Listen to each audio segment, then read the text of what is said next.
Hello everyone, welcome back to my channel.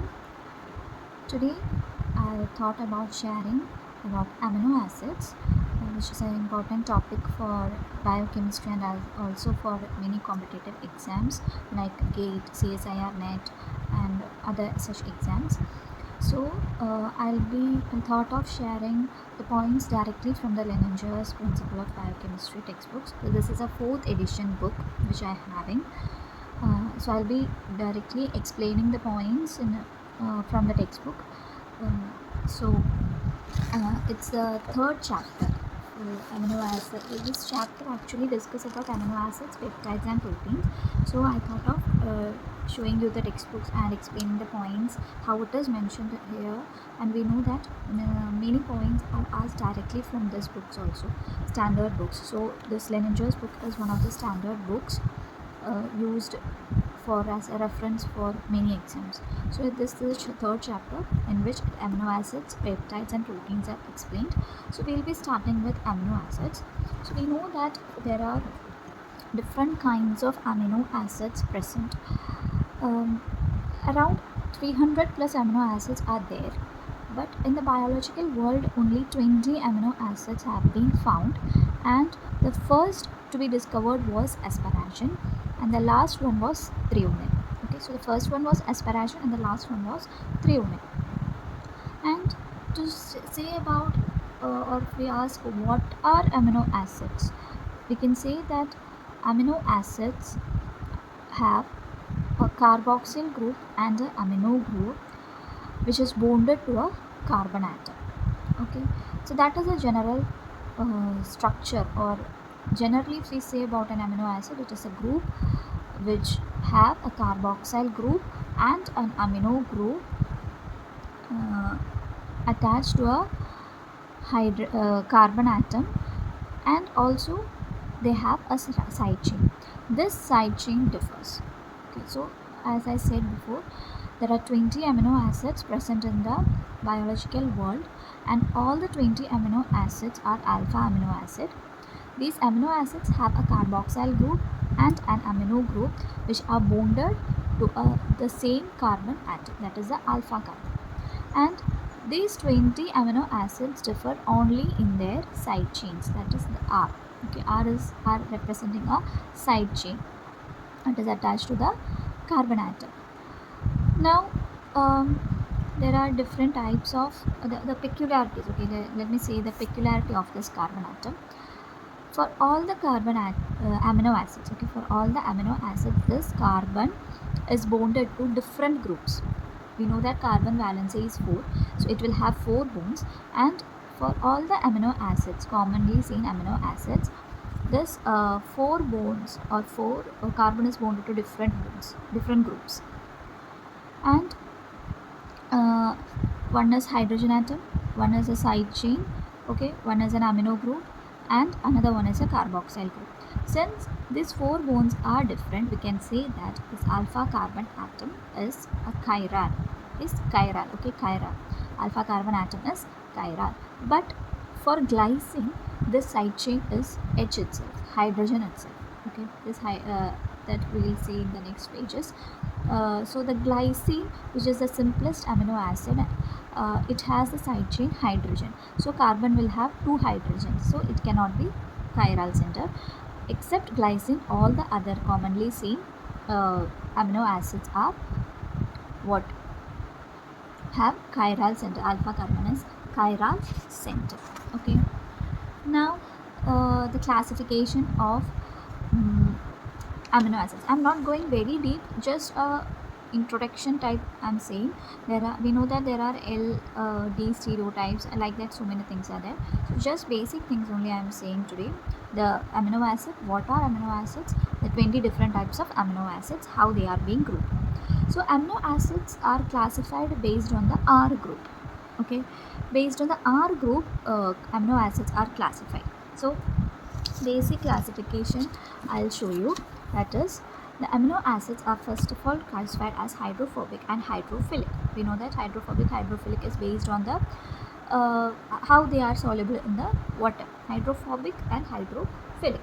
Hydrophobic itself, they are two, aliphatic and aromatic, based on the R groups. Okay, so this grouping or this classification is based on the R group, that is their side chain. According to their side chain, they are being classified. So aliphatic is there, aromatic R group is there, and in hydrophilic, it is based on uncharged R groups, positively charged R groups, and negatively charged R groups. So in total, we have this 20 amino acids. So in aliphatic R groups comes the glycine, alanine, proline, valine, leucine, isoleucine, and methionine. So these are their single letter abbreviation, and also 3-letter abbreviation is also there. So this is the symbol, single letter, and 3-letter is also there.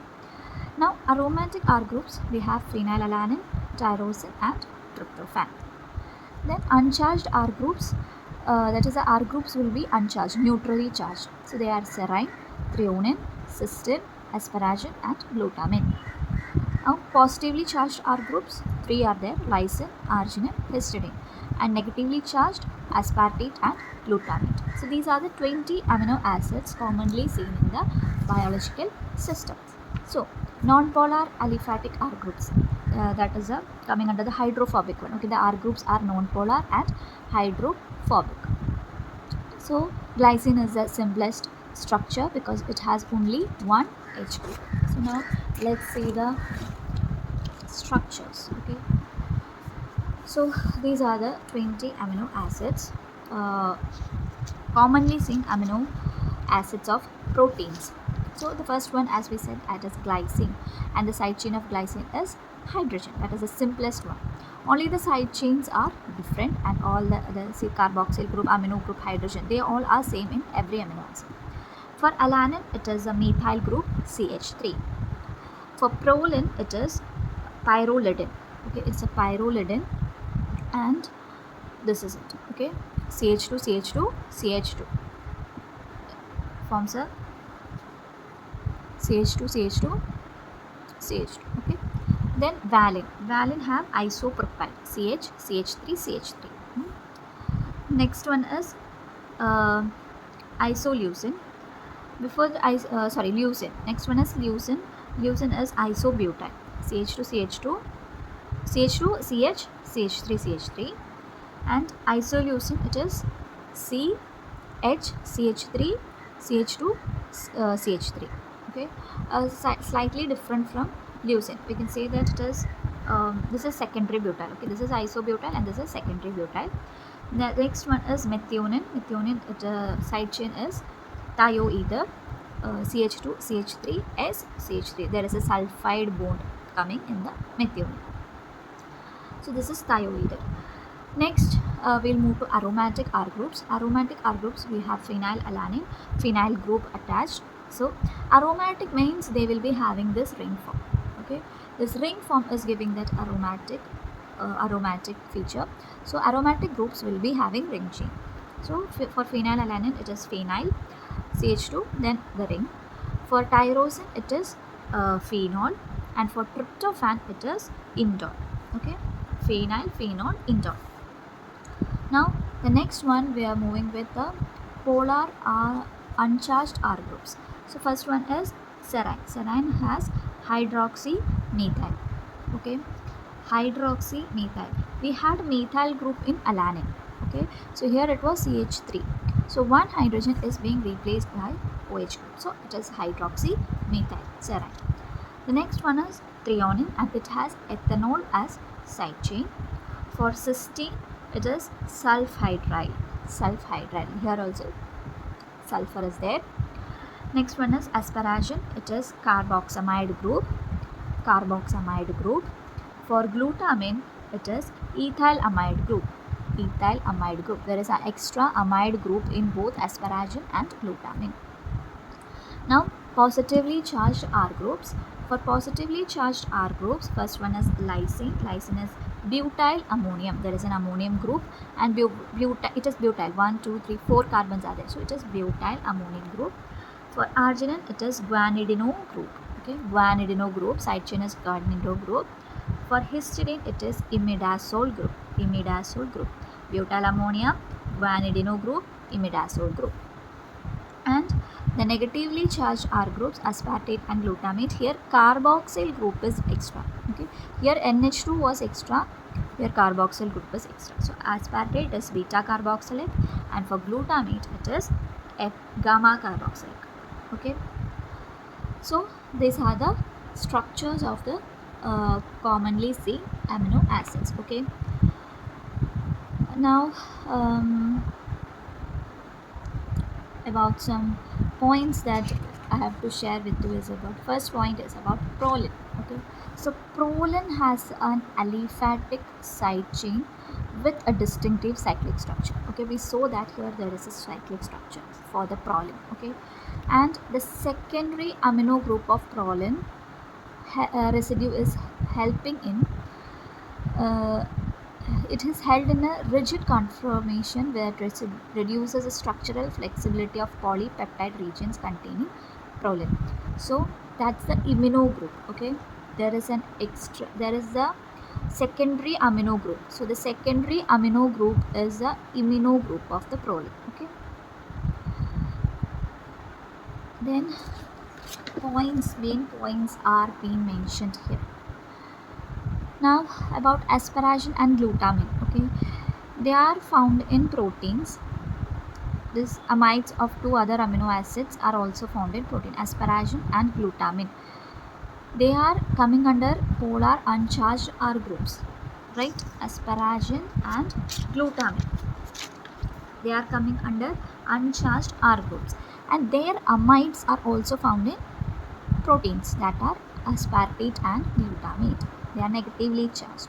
Okay, and another thing that we have to say is about the uncommon fatty acids. So these are the commonly seen fatty acids, but they also have some uncommonly seen fatty acid. One is 4-hydroxyproline. It is a derivative of proline. 5-hydroxylysine, that is a derivative from lysine.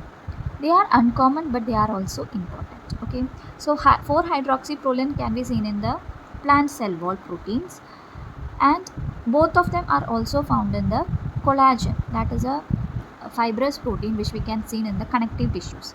So 4-hydroxyproline is a derivative of proline, 5-hydroxylysine is a derivative from lysine, or it is derived from lysine, and both are found in the collagen, and 4-hydroxyproline is also seen in the plant cell wall. Then another one is 6N-methyl lysine, that is also derived from lysine. They are found in myosin. Okay, that is a myosin. We know that myosin is seen in the muscles, protein muscles. Myosin is a protein muscle. So there we can see 6N-methyl lysine. Then another special case is about selenocysteine. This is important one. Okay, selenocysteine. It's a special case. It is a rare amino acid residue, and it is introduced during the protein synthesis. And it is not created like something else. It is introduced during protein synthesis, and it contains selenium. Okay, like its structure we are saying, we saw the structure of cysteine. Okay, we here saw the structure of cysteine. Okay, in cysteine there is a sulfur group, so instead of sulfur group they have selenium group. Okay, for selenocysteine they have selenium instead of sulfur, and they are not actually derived from cysteine, they are actually derived from serine. And as I told, there are many amino acids. Okay, and another two are ornithine and citrulline. Ornithine and citrulline, they are also important because they are actually seen or they are there as the key intermediates in the biosynthesis of arginine and urea cycle. So amino acids are different types. Around 300 plus amino acids are there, but commonly we say that 20 amino acids are there. Now if we ask what are amino acids, so what will be the answer? We know that proteins are made up of amino acids, so we cannot say that amino acids are the or amino acids polymerize to become proteins, or they are the monomer of proteins. We cannot say like that because only these 20 amino acids are making proteins. The rest are there. So in general we can say that amino acids are group of molecules that contain a carboxyl group and a amino group with a side chain. Okay, so that's the about the just structure of 20 amino acid, and we know that there are no side tricks to remember them. Just if we want, we can have something like to remember all the 20 ones. If you need a code, I think I can find one that will be like I don't know whether it will be helpful for you, but let me share it with you. Okay, so it is like, okay, I hope it will be visible for you. First one is grandma. All, is it visible? No, I don't. Let me use the pen. Okay.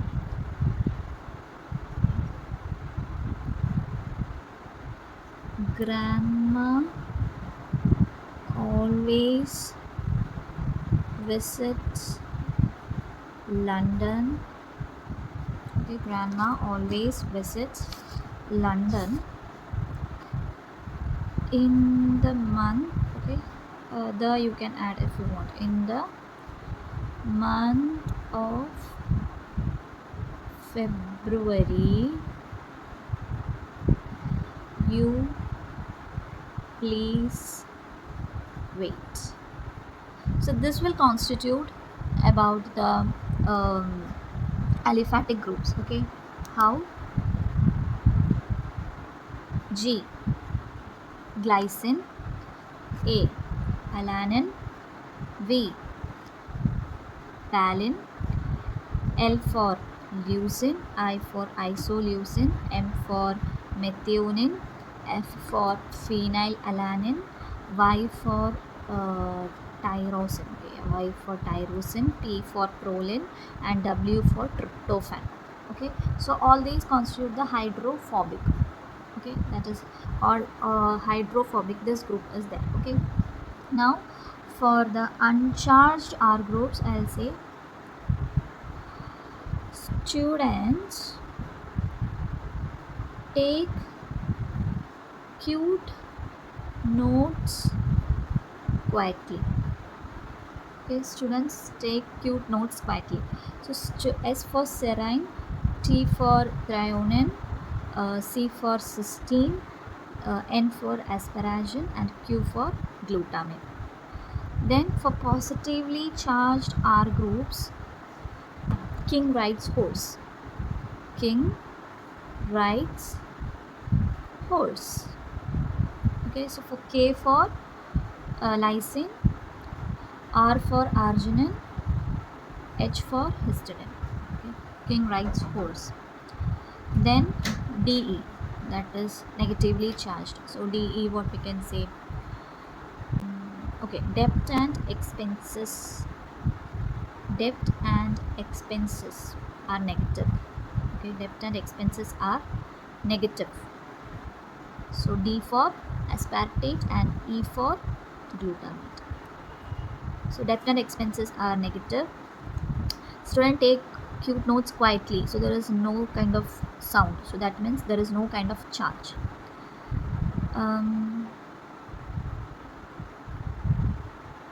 King rides horse for a positive vibe. Okay, so that means that is a positively charged, and all of them hydrophilic, and among that itself we have aliphatic and aromatic. So that we have to like F by W. F, okay, tyrosine is Y. Okay, I just put the T. F, Y, and W. Okay, they are aromatic groups. So that we have to understand. So if it is helpful for you, you can use it just to remember all the 20 names. So that was about the amino acids basic things. So if you want this Lehninger's edition as PDF, let me know in the comments. Okay, so I'll share it with you.